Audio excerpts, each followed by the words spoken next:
Encik Asma jangan lupa zakat emas tu. Tak ada emas dah. Lebih berapa gram tu dah bayar zakat jangan lupa.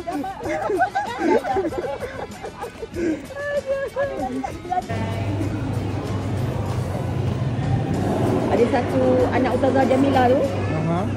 Yang dengan bapak dia dengan 3 orang lelaki tu kan, bujang-bujang tu. Dia cakap apa? Dia cakap dengan mak dia. Dia kata mak dia tak ikut. Dia kata dah lama nak datang sini, dia cakap. Dia cakap bagus dah. Macam mana tercapai lah. Makanan dia macam mana? Okey? Boleh dah. Murah lah. Boleh lah. Bagi saya okey lah. Kata sedap sangat pun. Sangat tu tidak lah. Biasa je. Mungkin sebab dia punya ini kan Pak Mat Western. Hype marketing dia. Dia lebih kepada daging. Bukannya chicken chop. Kita makan chicken chop. Kita tunggu mana ni? Kita tunggu sini lah. Depan tu. Bas boleh pakai sini. Tapi nanti dia masuk sini ke? Depan tu. Oh, depan. Kalau dah masuk sini susah. Susah nak undur kan? Kampung Agung ni jenuh. Kampung Agung. Memang dalam tu memang berjalan je. Tu bukan Kampung Agung Ustaz ni. Esok pun berjalan je. Diorang kata yang pergi apa? Bukit Bendera tu. Tak nak pula. Yang tua ni diorang tak nak. Betul nak jalan jauh. Nak cancel ke nak apa?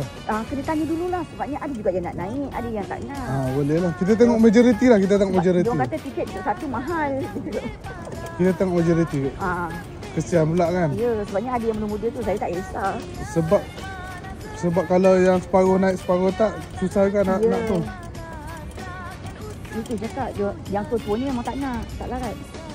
Kalau boleh ada yang ada kenderaan yang hantar. Tak ada mak. Sebabnya dia kata naik turun tu lain. Tahu. Itu yang tak nak. Mana ayu ni? Kami cari ibu kan. Call lah call. Nanti sampai atas. Tak. Ni nak call anaknya. Nanti kita cari bas kat mana tak nampak. Tak ada lah. Tak apa, nanti saya jaga depan tu.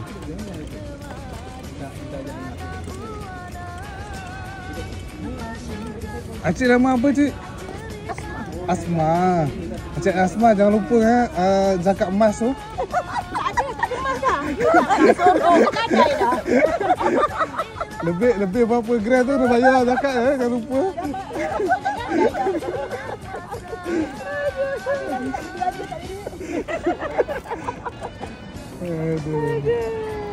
Dia kalau pakai tak ada kena kan? Tak ada. Dia jangan simpan. Tak pakai, simpan.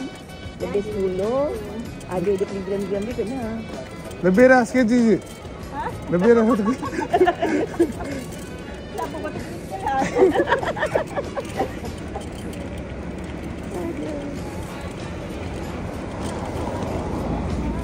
Saya apa tu belakang sikit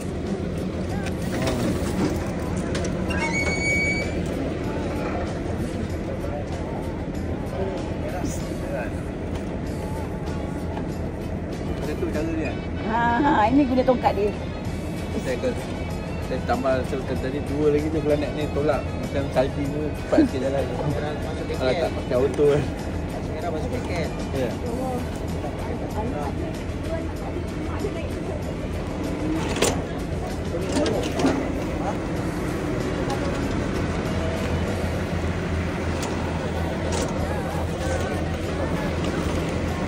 Boleh lah, korang kan? Boleh. Macam mana?